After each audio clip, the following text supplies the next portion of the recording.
Hello everybody. Out for a walk this afternoon in the botanical gardens. You get a little mic noise, wind sound, background noise. Hope you'll bear with me on that. Not too much I can do about it. So today I have in mind to speak around the topics of purpose, desire, romance, sex and love, and if I'm lucky, courtship. So, I think most people who know me much at all, have classified me as a romantic. And it's probably, given my own experience of desire and romance, it's probably an understatement. I'm, at my core, I can be different ways in different times and different circumstances, just like all of us. But I think my roots are deeply romantic, and they were informed perhaps to some degree by stories in childhood, fairy tales like Snow White and Sleeping Beauty, and other similar things. I think when I was a child, I sort of had a crush on the Tooth Fairy, and I used to try to convince her to appear to me when I had lost a tooth.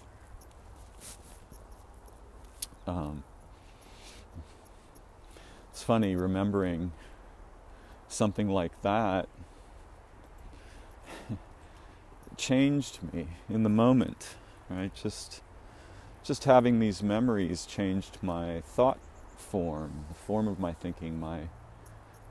My interiority shifted back to memory from exposition. And this is the kind of shift that's very important to be able to pay attention to and to be aware of, even if one is expositing, if that's the right word. Deposit outwardly. So being profoundly romantic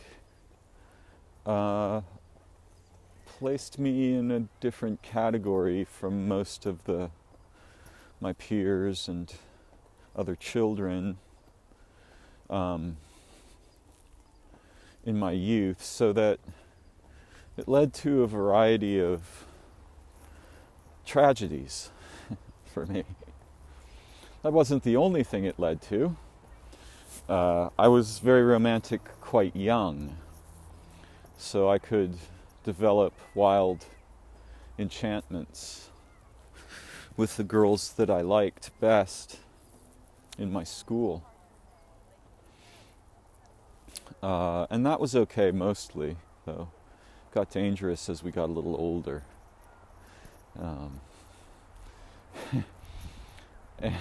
And some of my early experiences were profoundly confusing. But I'm not really interested in talking a lot about me. What I want to talk about is purpose. So, underneath our ordinary everyday mind, there's something like a matrix of habituated, purposive inspirations and inhibitions.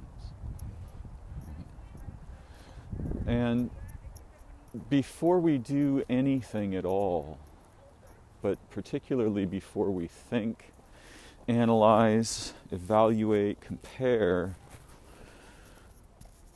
most of us will begin, almost always, with some kind of a purposive envelope or orientation. And when we are thinking or evaluating or criticizing or seeking something, even if it's something very simple, for example, I'm going to do my dishes or take my dishes to the kitchen, right? Something very simple, seemingly simple. Actually, not so simple. Try to take your dishes to the kitchen as any animal other than a human, and you'll find, firstly, you have no dishes. Secondly, you have no kitchen. Thirdly, you probably have no hands. And carrying and or washing dishes would be an extremely confusing idea for 99.9% of the organisms that ever lived on Earth. But before we begin to move our minds at all, there's a purposive aura. Yeah? And usually we relate with all of this stuff quite habitually and very unconsciously. And part of that's good, or beneficial anyway, because if we had to be conscious of all of the things that we've learned to do as humans, we'd probably fail at a lot of them. Our bodies and our minds, and perhaps even our souls, are profoundly capable of a non-ordinary kind of learning, the kind that makes it easy for you to walk once you've mastered it. Now, in the beginning, we tried to walk consciously. We had a goal, and the goal was to stand up without falling over, and then to put one foot in front of the other. And as we began to master these abilities, they became embodied, we might say, in our nervous systems. And once embodied, consciousness is no longer important, at least not in the same way.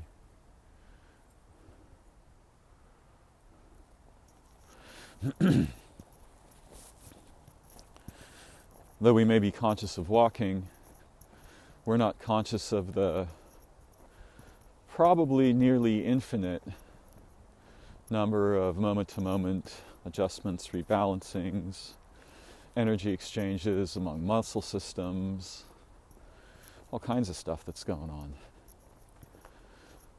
Just as we don't, there's some things we don't really have to learn how to do with our minds at all, like digesting food. We do have to learn to eat food. So we have to learn, for example, how to eat food in a way that works, right? So that we don't hurt ourselves, bite our tongue, bite our cheek, swallow something that hasn't been chewed enough for us to swallow it safely, and so on. And some of that's probably inherited, as well as the propensity to get up off all fours and walk about. And when you think about it, it's a really astonishing thing that any animal ever pursued that path evolutionarily, but ours did. Well, the really astonishing thing about purpose is that when we're unconscious of it, we're mostly led around by the nose, so to speak, by purposive habits, right? When we compare, evaluate, decide whether we like something or agree with it or not, this purposive foundation, the habits that we've formed, they tend to just operate unconsciously. But in thinking, speaking, with language, we also find ourselves in a strange situation where layered histories of the evolution of these features of our ability,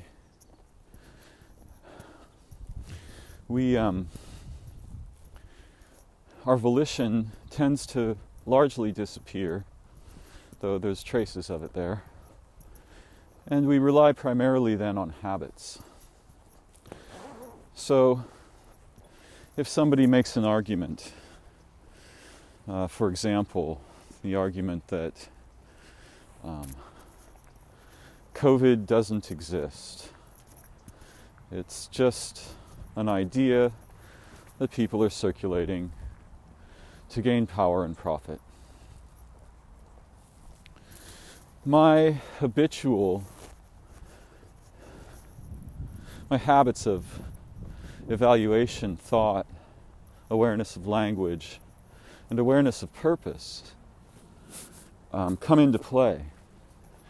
And mostly, I'll depend on habits familiar to me. That tends to be easier. It's less energy intensive, less attention intensive. And unless I'm really deeply engaged for some reason, I'll probably play the way that I usually do with whatever degree of sophistication I've been able to introduce. And in this case, by sophistication, I mean something like intelligent clarity rather than unnecessary complexity, which is sometimes how that word is used. And so, like nearly everyone, even though my habits may be different, in some places more developed, in others still naive, in others still forming, I'll rely on what's familiar. And I'll take positions. Let's see here. I'm not going to sneeze into the mic, so I managed to mute that just in time. So, unless I'm aware of my habits and the ways in which they aid and blind me at the same time, I'll probably just do the things I'm used to doing with my mind, attention, thought, consideration, so forth. But the strange thing about purpose is that it changes our experience and the forms of mind that we're capable of entertaining. And so these invisible purposive networks, we might say, matrices, that are part of the history of the development of our memory, both embodied memory and cognitive memory. These purposes will determine the possibility spectrum for our capacities for learning, discovery, insight, correction of beliefs that are either extremely untrustworthy, wrong, not useful, outmoded, archaic, and so on. Now, some of the archaic stuff's good. We don't want to just throw things away because we've decided, oh, it's 2021, I shouldn't be thinking thus and such. And by the way, there's an evaluation, right?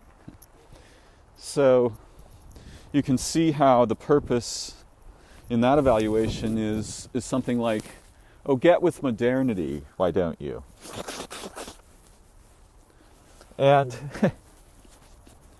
it's not a particularly trustworthy purpose. And many of our purposive orientations are almost like voices from crowds that aren't present here now, right? We've inherited them. Like, get with the program. That's a trope in English. Get with modernity. It's a trope. Nobody's saying that. What kind of an idea is that? Is that even meaningful? What does it mean?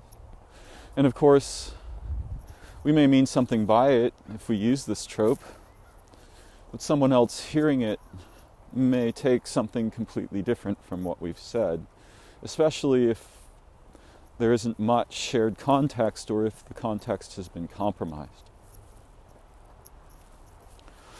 Before we move our minds or attentions, we have purposes.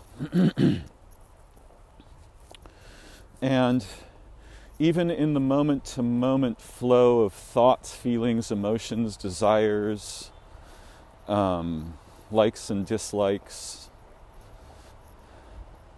there's a constant sort of flow and transformation of purposive imperatives, some of which conflict, some of which don't affect each other at all, and some of which harmonize.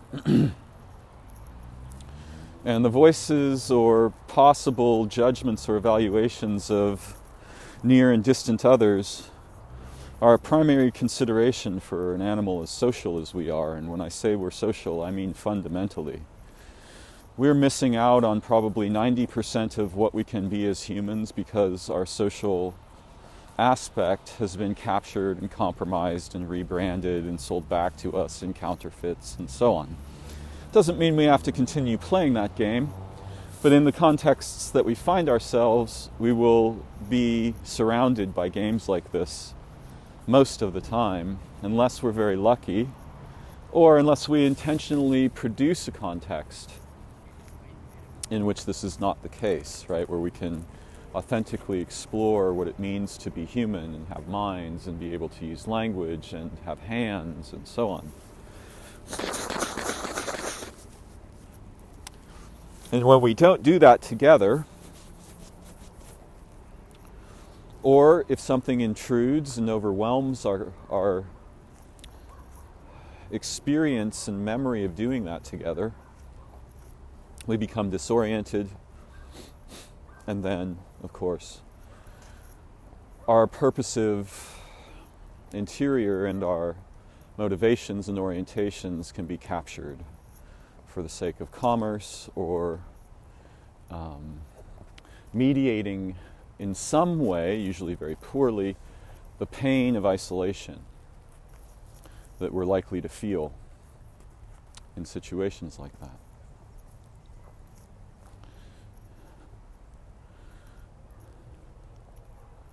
When we become aware of the profound influence of purpose on every moment of our thought, awareness, experience, we gain what one might call degrees of liberty that were previously lost or compromised. For only when we can direct our attentions and concerns with awareness, trustworthy awareness, including our intuition, our feelings in our bodies, things that thinking and language only partially and poorly capture or encompass, then we can choose different species, different forms of possibility for transformation, for learning, for growth, for development, for discovery, for wonder, for reverence, for love, for relation. And our purposes don't merely steer the metaphoric boat of consciousness, they determine what kind of water it's floating on. That's how profound the situation really is. And that water we could think of as forms of awareness, forms of consciousness, capacities for recognition, understanding, insight, learning, development. And most of what we inherit is relatively crude in these domains, with the exception that's sometimes dangerous of highly developed methods and modes, models, and so on, that we may find in academic contexts, or if we are autodidactic, if we're self-teaching in our own explorations beyond the book, beyond the classroom, in the living world. A world that to me appears both to my thought and interiority as deeply ensouled, a world of myriad souls transforming one another over time.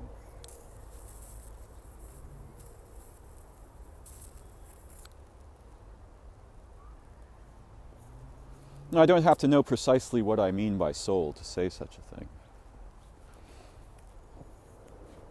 thing. So I was thinking the other day, of course it's Valentine's Day, and really what's going on in nature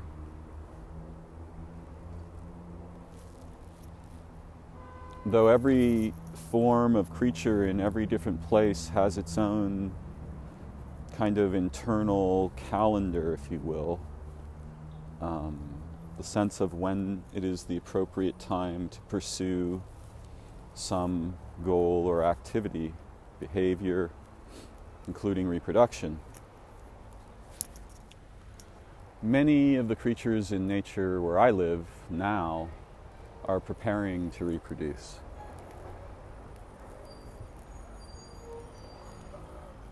And that means that birds and other animals are pairing up. Insects are doing their thing, getting busy. Trees are flowering before they produce foliage or needles in some cases. There's a whole lot of reproductive activity going on. No accident that Valentine's Day happens in the part of the year when it does. No accident that Easter, a feast that is associated with our capacity to collect eggs from birds at that time of year. You can see how the rebranding took place.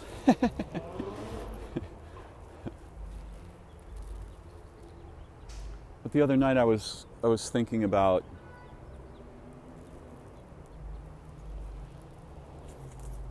human love and courtship, and of course what I know of this is deeply colored by my own nature and experience, however modest that may be compared to others.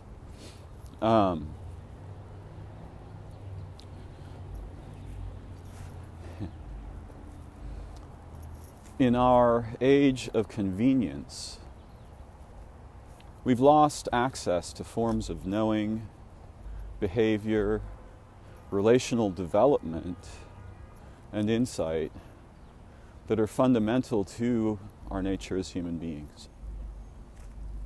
And of course, each person embodies this quite uniquely. Some people will be found, there's some cohort of people that inhabit the statistical median or something like this, the average. But even those people, each one of them is unique. They've uniquely embodied the assets our development has preserved and handed on to new generations over time.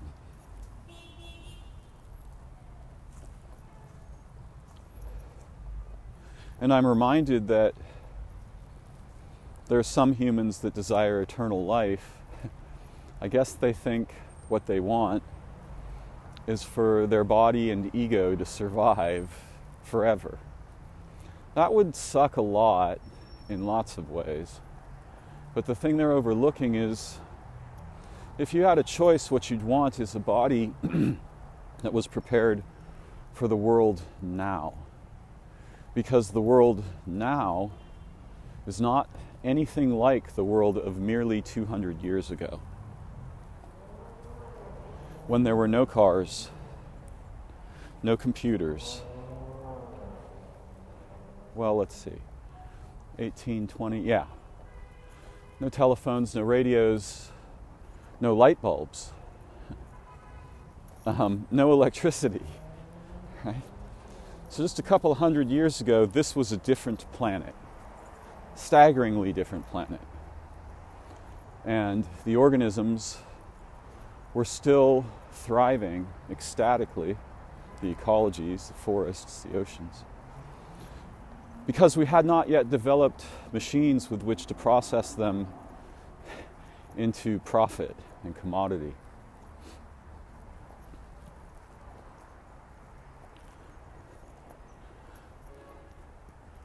Now, I often, because of my peculiar circumstances in life, I've had a chance to reflect on and explore dimensions of human intimacy that might otherwise be off the table.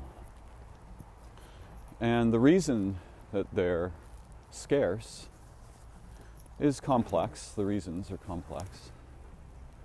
But the rapid collapse of relationships into transactions and representations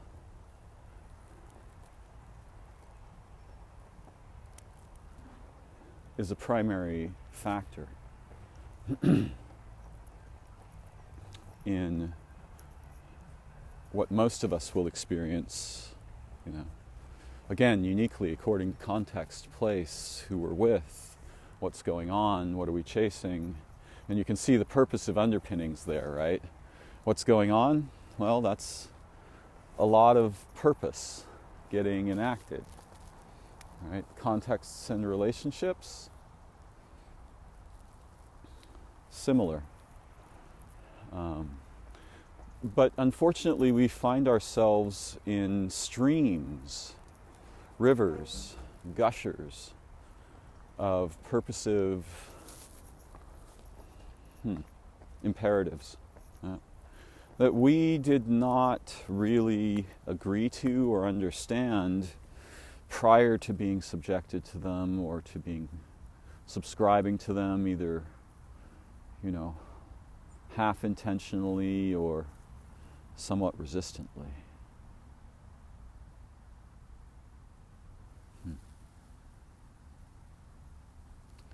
I'm pausing here to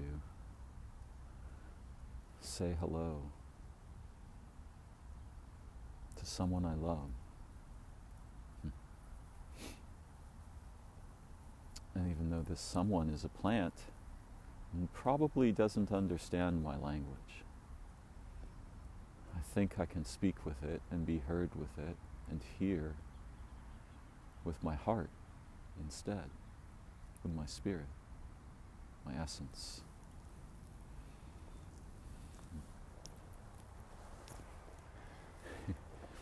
And when I come to this part of the garden,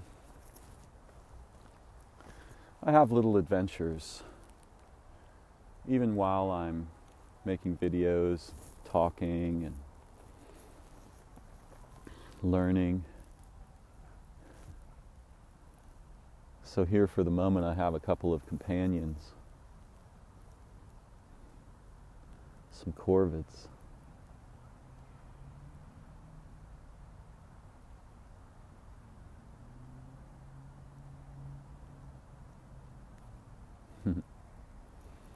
And the male is particularly adventurous, and he likes to have some experiments.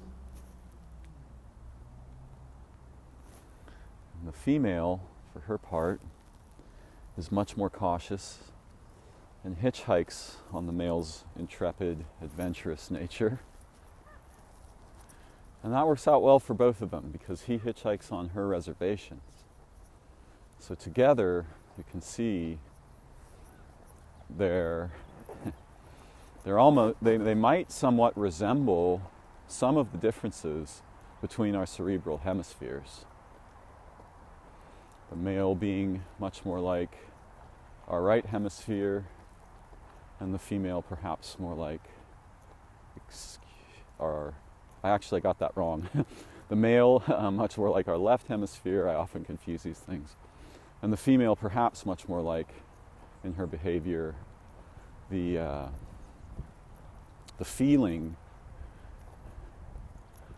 feelings and priorities and purposes of the right hemisphere, left side of the body. I watch the birds very closely, and you can see that they too are lateralized to some degree, because they'll turn their head to use different eyes for different things. They'll often check threats with their right eye, left hemisphere, but they'll look for opportunities or friends with their left eye. And so, if they want a moment of warmth, they might perch so that I am on their left, and then fluff up and enjoy companionship. Oh, there's a large great blue heron here in a place where I very rarely see one.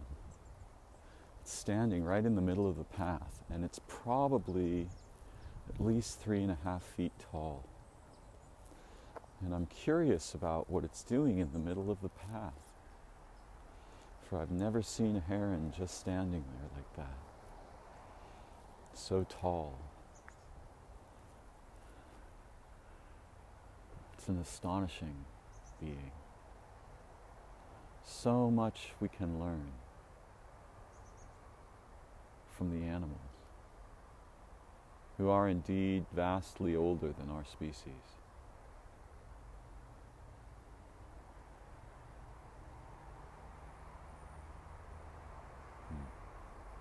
I'm hesitant to proceed.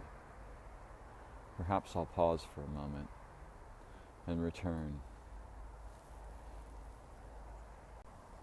The heron is feeding on worms and insects in the grass.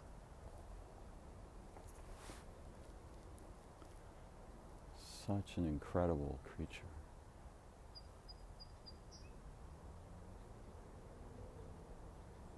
I feel profoundly lucky and grateful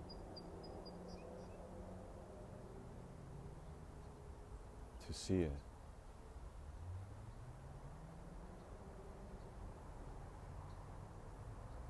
Alive. It had some difficulty swallowing an insect, so there was a lot of head shaking and neck twisting.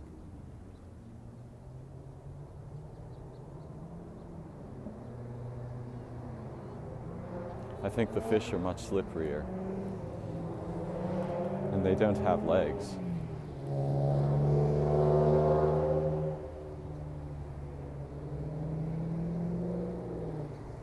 I'm just trying to be respectful.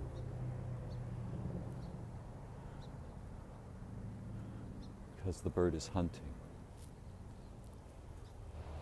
And you can see that my purposes changed when I saw the bird.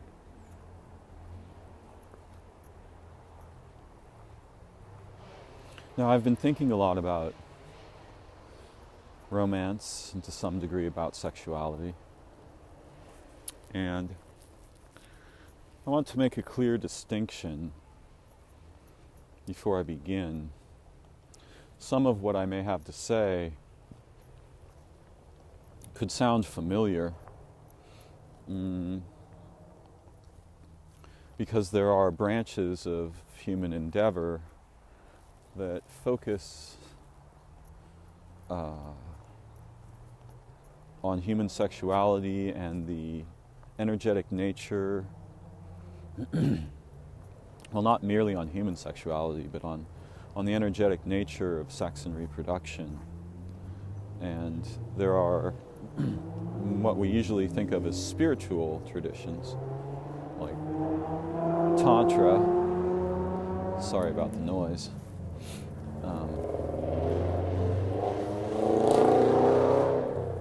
It's surprising that in 2021 our machines are still so loud, obnoxious, and devastating. But maybe that surprise is based on a presumption that something else might have prevailed. So, due to my own circumstances, I've had the great good fortune in some ways of developing some relationships, many different kinds, but the kinds that I'm concerned with here are the kinds where there's some kind of mutual eros, attraction, desire. And the specific kinds of desire that are relevant to sexuality are ancient and profound. And ordinarily, if I'm in a context where I can be with a woman that I like, who I'm attracted to, and I feel that I want to get to know her with the senses of my body and my heart. You know, presuming that we're both on a similar page in that regard, if we're in close proximity, there will be some modest degree of courtship or play. But if we're close together, it's fairly unlikely, if we both really like each other, that we're not going to kiss. And if we kiss, it's unlikely that that will not proceed to caresses and beyond. And of course, none of the things that I'm saying here are explicitly facts. They're tendencies. And each person or couple will have a unique path in those tendencies. But most of them, given the opportunity, will soon be rubbing their flowers together and hopefully having orgasms. Well, almost certainly for the male. Maybe the hopefully is more for the female.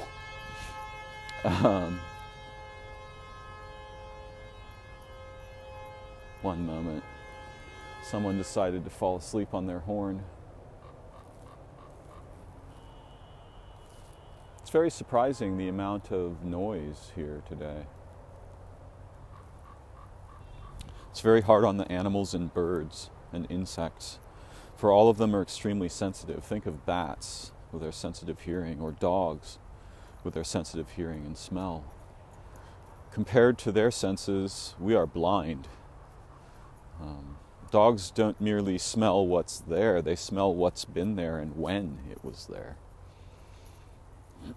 Bats hear shapes floating in the atmosphere. Of course, they touch those shapes with their voices.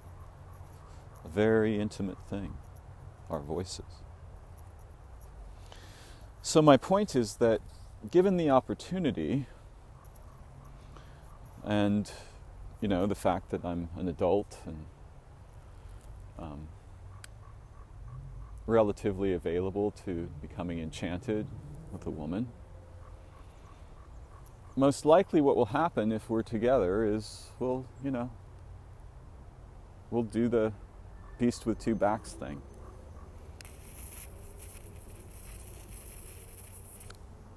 And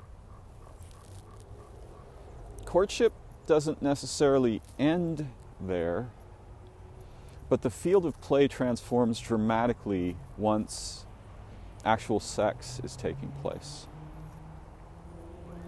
And it becomes very easy for people to rely on the immediate gratification of rubbing our flowers together and to ignore or leave aside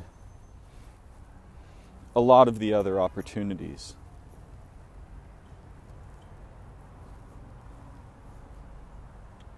We hear in old stories narratives where lovers either couldn't be together or some choice they had made prevented them from rubbing their flowers together. Or rather, putting one of the flowers inside the other, and so on and so forth.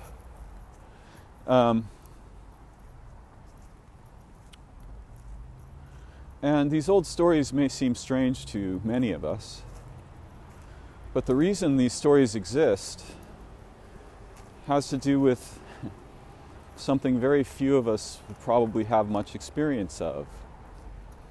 It has to do with the kinds of possibilities, purposes, and opportunities that emerge when a couple, for various reasons, decides not to rub their flowers together. And sometimes this is because they're not proximate, right? They're not actually together in space-time.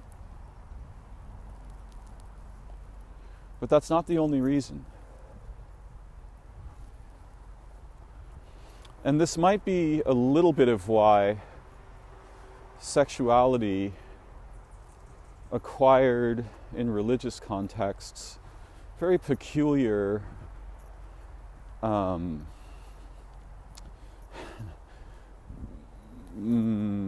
ethical and moral shading.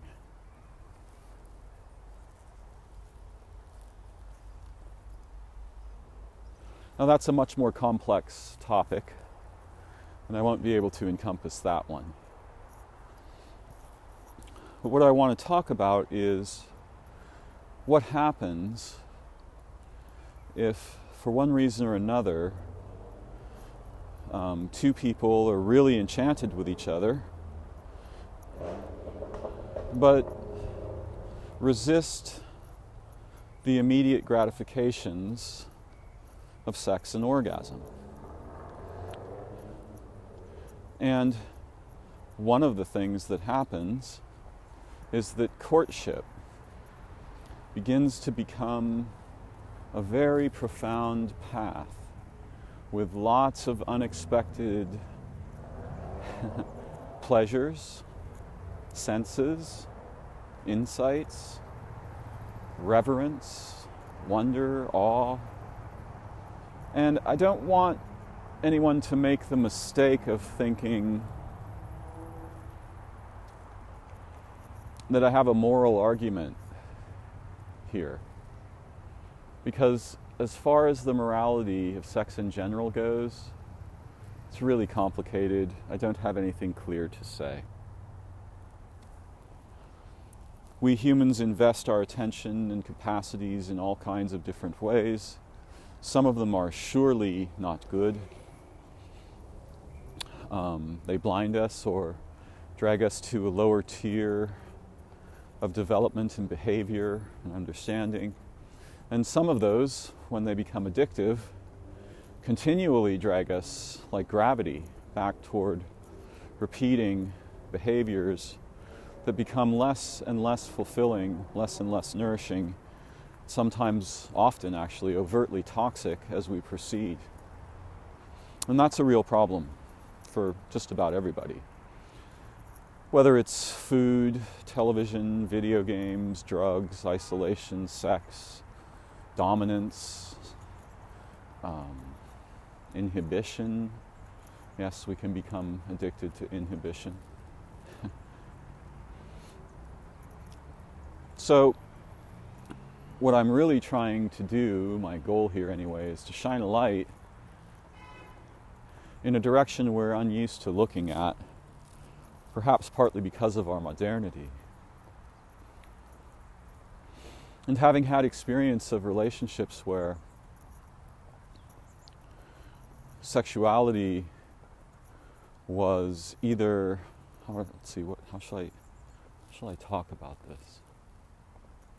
Where actually having sex together was not going on, and where we weren't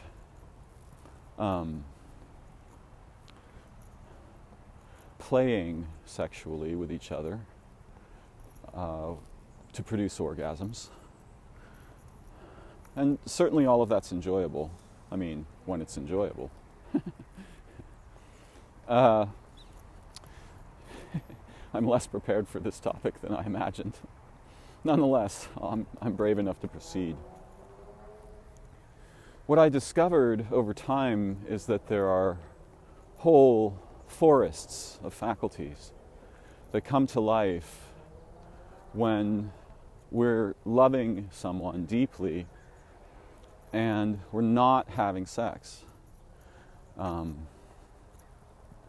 interiority becomes very profoundly involved, and what we might feel as a relatively ordinary experience of attraction or desire can become inflamed in ways that are unimaginable to those who've not experienced them.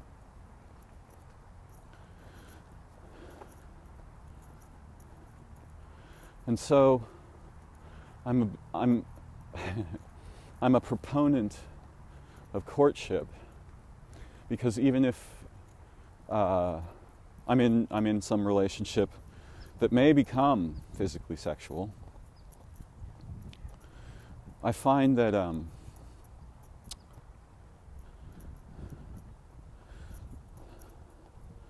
there's a broad array of benefits and opportunities that are inclined to disappear when we begin having physical sex. And others can develop, and it's certainly possible to have deeply fulfilling sexual and romantic relationships.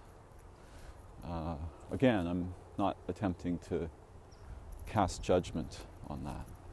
Rather, I want to point at doorways that are easily overlooked and forgotten to experiences that not only can hold a candle to the relatively staggering effects of orgasm, they can make orgasm seem a bit trivial in comparison.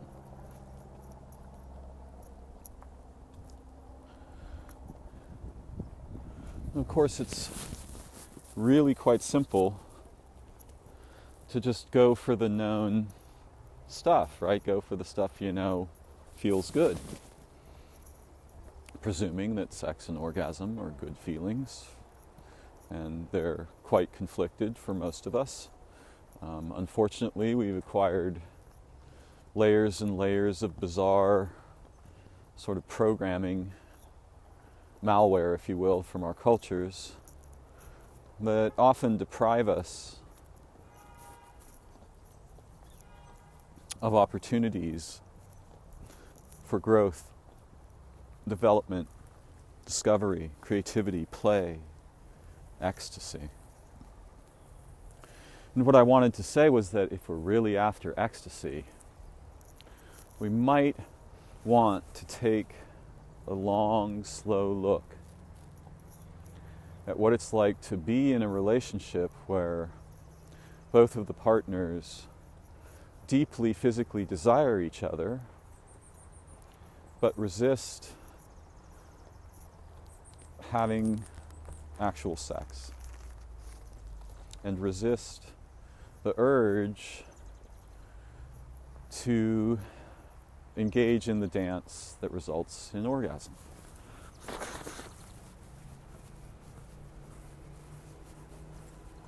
Not many of my essays are very popular,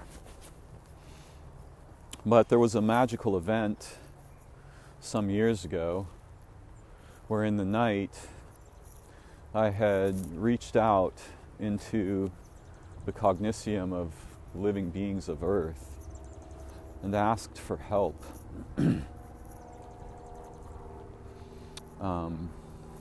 And it wasn't just because I wanted help, it was because I love them. I adore them. I live for them.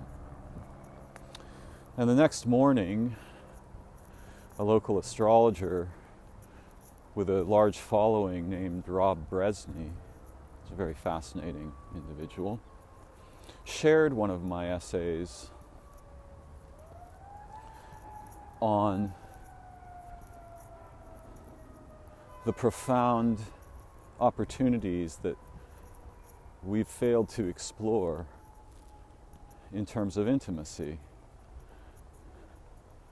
And I think, I can't remember the title at the moment, but it was something like,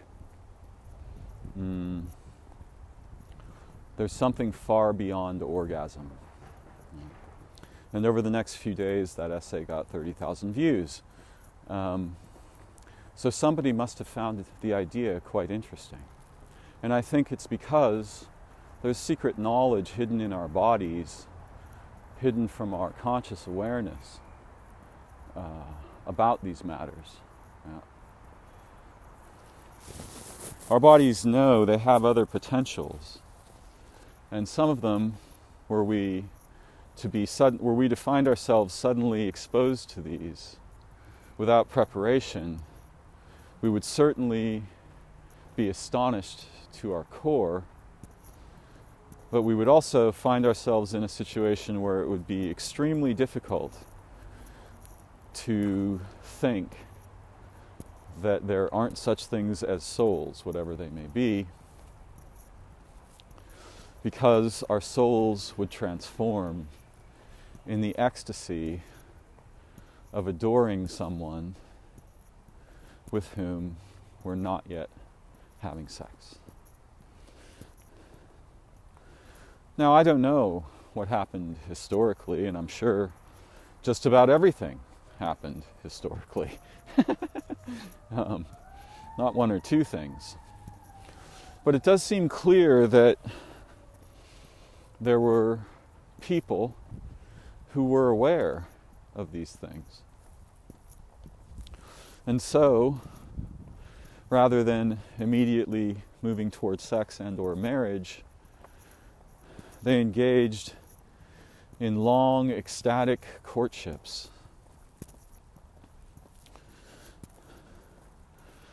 Affairs of the heart that for one reason or another could not be consummated, or, sexually consummated, or where the partners chose another path, a path beyond orgasm.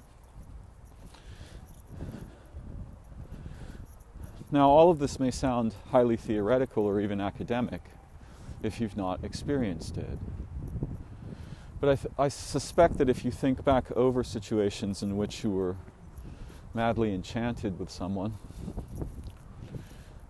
you may find some consonance with my topic and my path within it. You may find in your memory situations where, particularly when you were quite young, you were madly in love and sex wasn't even on the table. And I've had many experiences of this because sexually I was a somewhat late bloomer compared to my cohort. But I could be madly in love without any idea of sex. When I was little, I had no ideas about sex. None. I didn't understand what it was about at all, but I could still become wildly infatuated, perhaps confusedly, with a girl who seemed to be that shining destination that my soul longed for. A companion.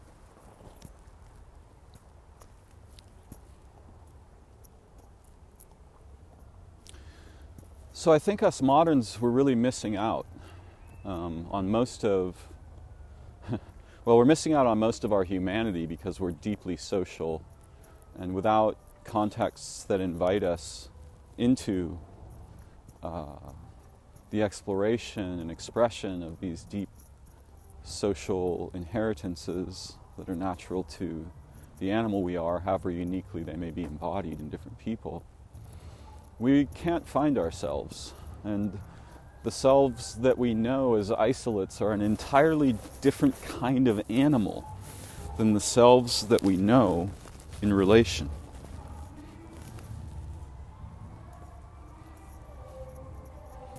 Noise goes on.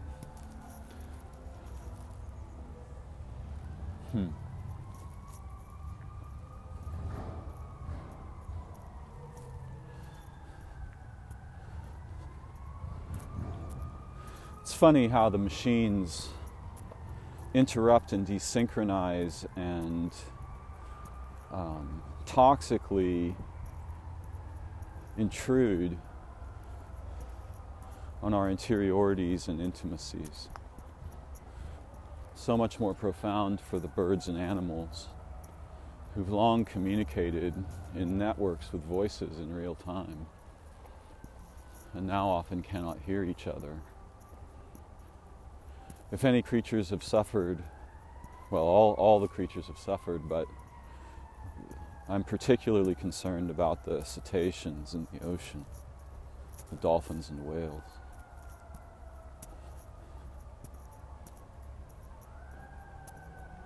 Eros is deep and broad, and the tiny slice that emerges from physical sexuality is itself deep and broad. One moment, I'm going to pause here for a second. Too many sirens and horns, along with a bunch of other noise. The slice of our inclinations and faculties that are associated with Eros that is directly physically sexual is quite narrow compared to the broad range of what's available to us as human beings. And unless we have the opportunity to engage in and experience and explore courtship, we're unlikely to discover this. Though sometimes couples who have been together and are then separated for a time by circumstances or work or war or misadventure will discover some of the depth and opportunity and senses and faculties and ecstasies that lie outside our common ideas about sex and love. And these are infinitely broad and rich and deep. When we are separated, there's a chance that courtship will begin again. And like I said, I'm a big proponent. And it's not merely in sex or love that courtship is important, as we can see if we look at the different kinds of relationships we are involved in. There's something resembling courtship. Perhaps it's an analog or a counterfeit in attempting to acquire a job or buy a house or a car, really when we buy anything. Courtship, like many of our other capacities, has been deeply captured and compromised by the systems and layers of structured transactions that comprise our society.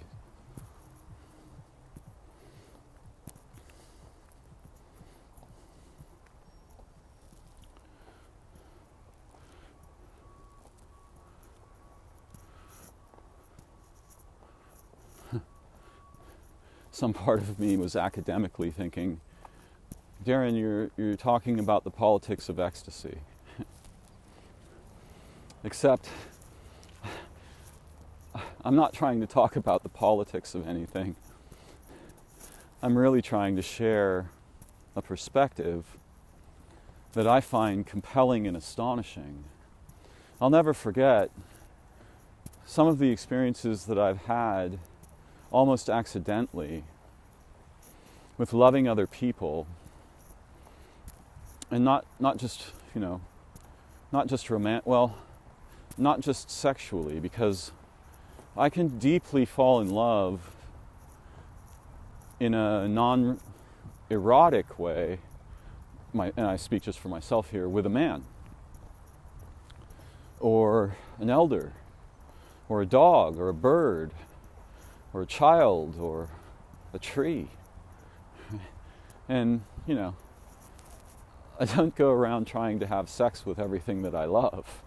Tend to reserve that, again, myself, for women.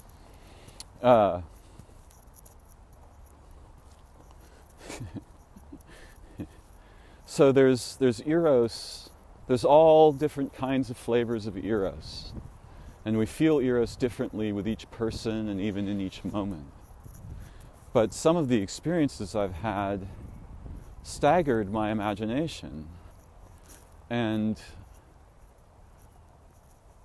were, in their own unique ways, at least as shocking and overpowering as a physical orgasm might be. There are other kinds of orgasm.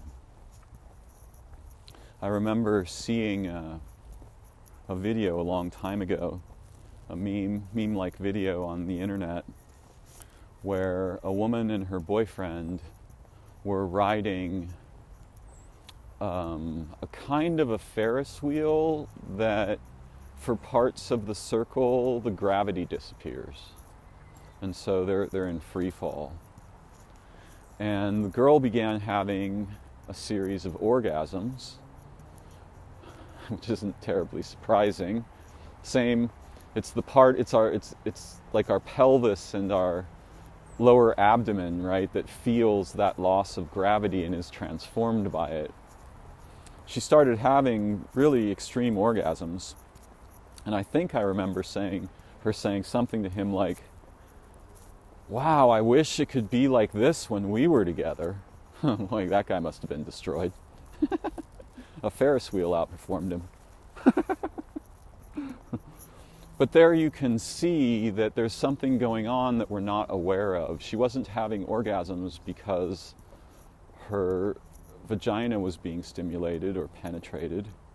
She was having orgasms because her relationship with gravity had transformed in an unexpected way, and her body responded to that with orgasm. And so I think there's a forest of ecstasies that we're largely unfamiliar with because we never find ourselves in contexts where they are catalyzed. And deep, reverent courtship is one of those contexts, whether it's intentional or accidental.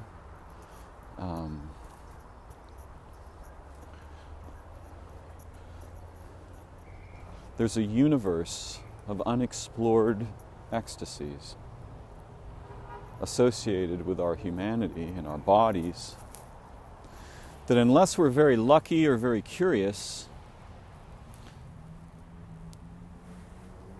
we will overlook.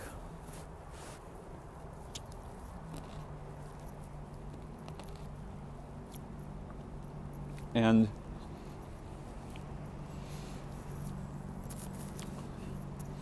the power of physical orgasm is gravitic. Few of us, given the opportunity to have loving intercourse with someone we adore, will continuously resist that urge. Why would we do that? It just seems like depriving ourselves of pleasure and intimacy. And not entirely untrue. But it's almost like someone tasted strawberries and decided that all other fruit was uninteresting. Right? This is the problem that we have. Physical orgasm that we have during sex or sex play is really overwhelming, and it's very near at hand if we both decide that that's, what we'd like to do together.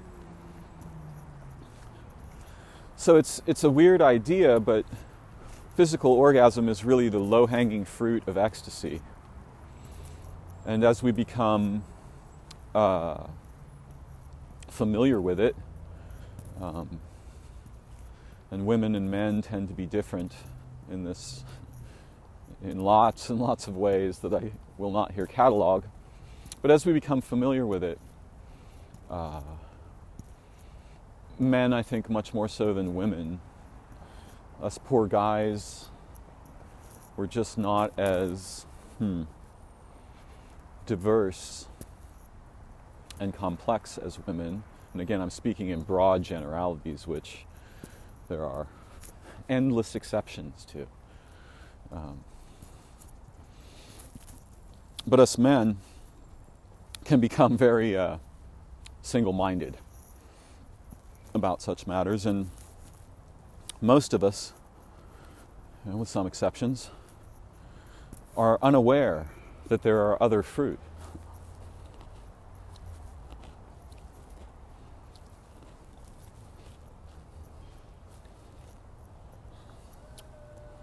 I'm chewing on a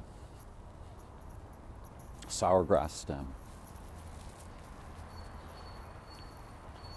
It's really good, very sour, quite crunchy. It's interesting, I associate crunchiness with fried things,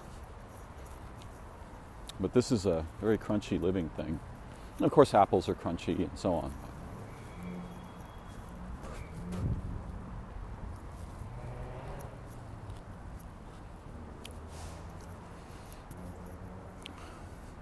Now you can see how this is related to my earlier introductory talk on purpose, right?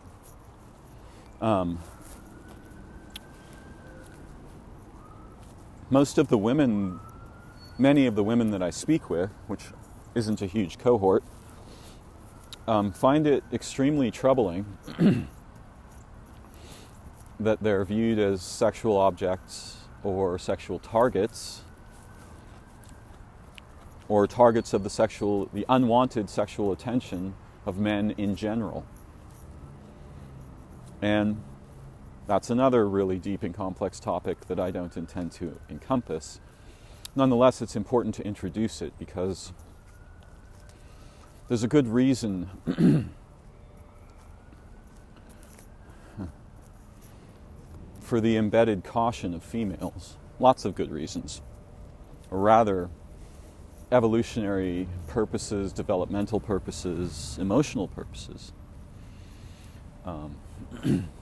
And in the broad spectrum of humans, you'll find every possible behavior, right? Not just those that I'm brushing briefly past in my talk.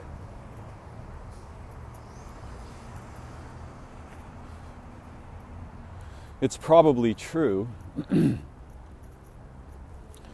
that many lovers who identified as gay or lesbian or queer, transgender, so on,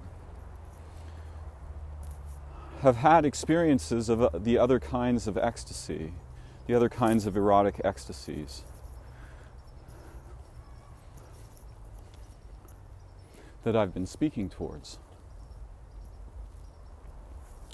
In some cases, to be discovered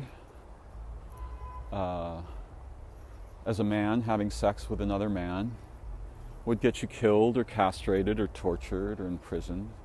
And in many parts of the world, that's still true. And so too with women, though somewhat less so. With the men, it's right on the surface of things.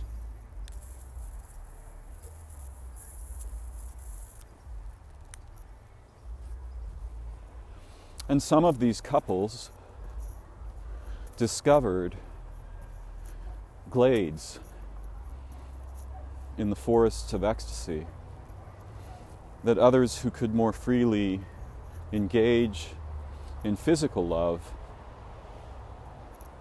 were bound to overlook. And when I say there's lots of kinds of orgasm, I don't mean 4 or 5.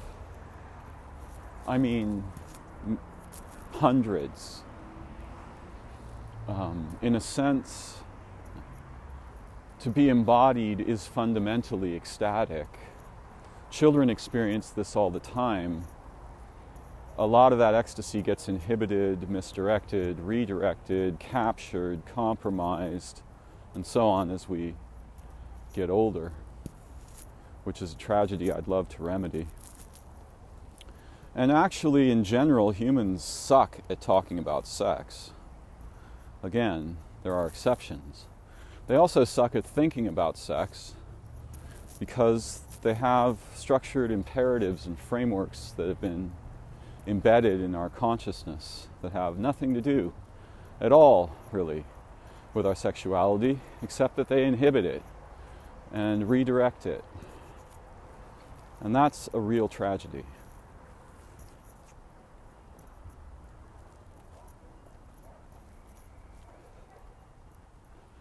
So the purpose, the problem for many women, and for many men too, but on the other side of it is that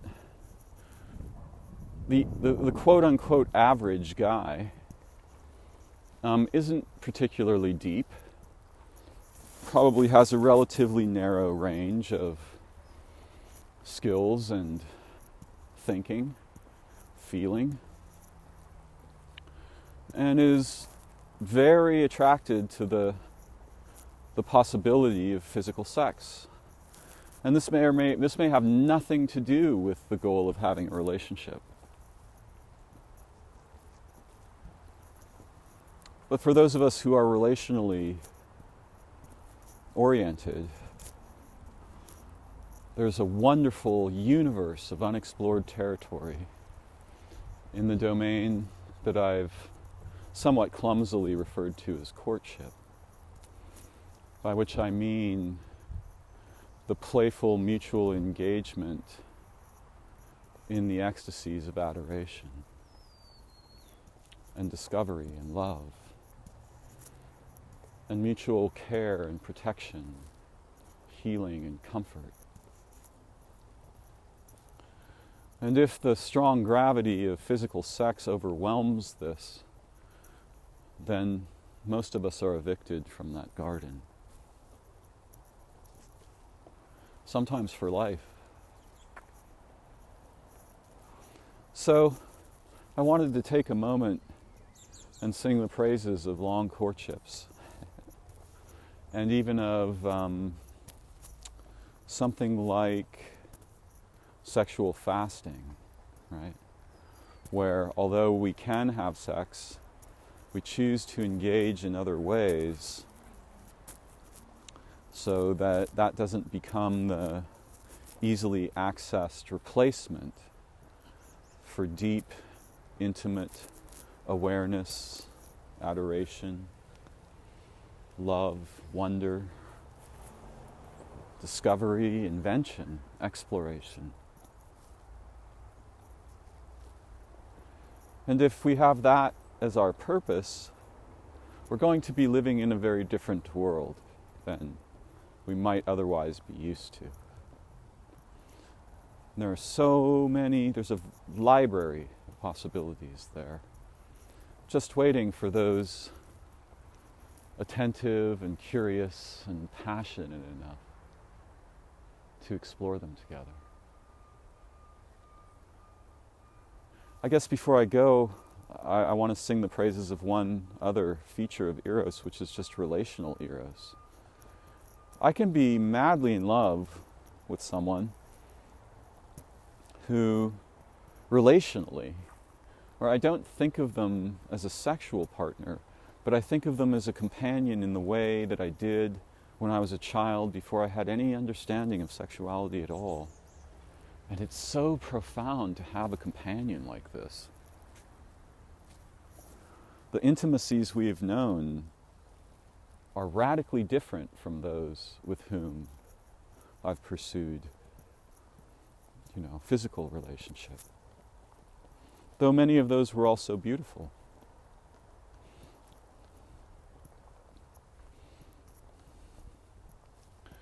And when I think of Eros, I think of desire. There's something resembling Eros with food, so it's not surprising that there's an explosion of food porn over the past 10 years. And there's an Eros of this living place, and there's the Eros of the companions I have here. And it's deep and rich, but it's not precisely sexual. It's relational. And so just as there are libraries of ecstatic experience that our ordinary habits and behavior may occlude, so too there are deep relational intimacies in companionship that we see presented to us in stories and films, and we find profoundly moving, and may experience some sense of loss when we are exposed to these stories and films. We may wonder, well, where in my life is the true companion, or the team, the cohort, the tribe, that can draw me out from my relatively impoverished isolation into the richest and deepest opportunities of my humanity and heart and developmental urges.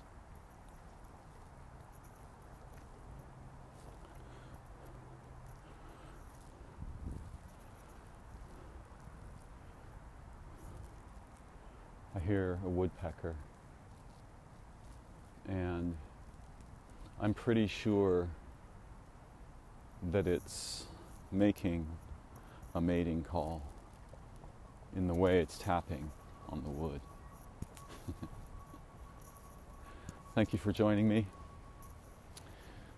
I look forward to further explorations and learning very soon. May your companions and relationships be deep and rich and fulfilling far beyond the confused froth on the surface of our modern world.